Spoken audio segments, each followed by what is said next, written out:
السلام علیکم 3 کلاس۔ کل ہم نے سبق افائے عہد کے مشقی سوالات سوال نمبر 1 سوالات کے جوابات حل کیے۔ اسلام میں وعدے سے مراد ہے کہ جو وعدہ کیا جائے اسے پورا کیا جائے۔ اللہ تعالیٰ فرماتا ہے یقیناً اللہ وعدہ خلافی نہیں کرتا، بے شک اللہ وعدہ پورا کرنے والا ہے۔ آپ صلی اللہ علیہ وآلہ وسلم نے بھی فرمایا کہ جو وعدہ کرتے ہو اسے پورا کیا کرو، جیسے کسی سے ملنے جانا، کسی کی ضرورت پوری کرنے کے لیے وعدہ کرنا۔ آپ صلی اللہ علیہ وآلہ وسلم نے فرمایا جو وعدے کی پابندی نہیں کرتا اس کے دین کا کوئی اعتبار نہیں۔ آپ صلی اللہ علیہ وآلہ وسلم بھی وعدے پورے کیا کرتے تھے۔ ایک مرتبہ کیسر روم کے دربار میں جو سوال کیے گئے تھے ان میں ایک سوال یہ بھی تھا کہ کیا آپ صلی اللہ علیہ وآلہ وسلم وعدہ پورا کرتے ہیں؟ تو ابو سفیان نے کہا کہ آپ صلی اللہ علیہ وآلہ وسلم نے کبھی وعدہ خلافی نہیں کی۔ ایک بار ایک شخص نے کسی معاملے میں آپ صلی اللہ علیہ وآلہ وسلم سے کہا کہ آپ یہاں کھڑے رہیں، میں کچھ دیر کے بعد آتا ہوں۔ آپ صلی اللہ علیہ وآلہ وسلم وہیں کھڑے رہے یہاں تک کہ رات ہو گئی۔ اگلی صبح جب وہ شخص آیا تو وہ آپ صلی اللہ علیہ وآلہ وسلم کو دیکھ کر بہت شرمندہ ہوا۔ وہ شخص بھول گیا تھا کہ اس نے آپ صلی اللہ علیہ وآلہ وسلم سے وعدہ کیا تھا کہ وہ کچھ دیر میں آتا ہے۔ وعدہ پورا کرنے کی انفرادی اور اجتماعی فوائد حاصل ہوتے ہیں، لوگوں کا ایک دوسرے پر اعتماد بڑھتا ہے، معاشرے میں بھروسے اور ایمانداری کی فضا قائم ہوتی ہے۔ ہمیں چاہیے کہ ہمیشہ وعدے کی پابندی کریں۔ آئیے سبق کو مد نظر رکھتے ہوئے بقیہ مشقی سوالات حل کرتے ہیں۔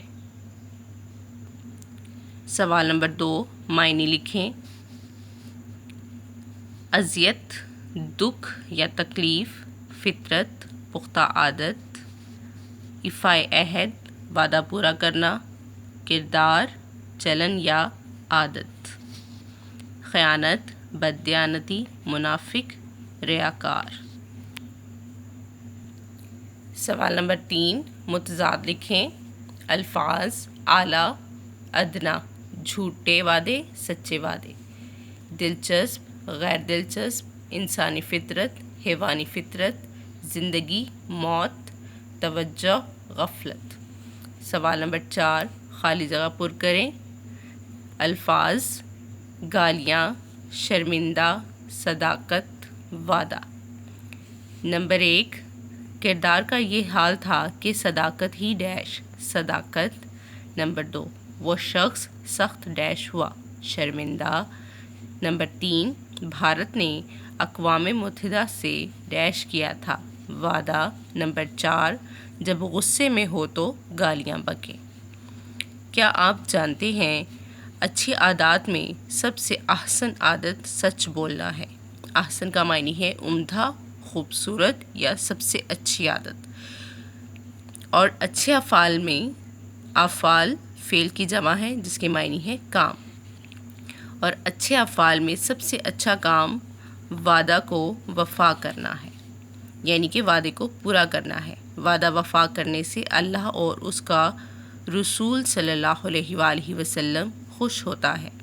اس لیے ہمیں چاہیے کہ ہم ہمیشہ سچ بولیں اور اپنے وعدے کو پورا کریں، کیونکہ وعدہ پورا کرنے سے اور سچ بولنے سے اللہ اور اس کا رسول صلی اللہ علیہ وآلہ وسلم خوش ہوتا ہے۔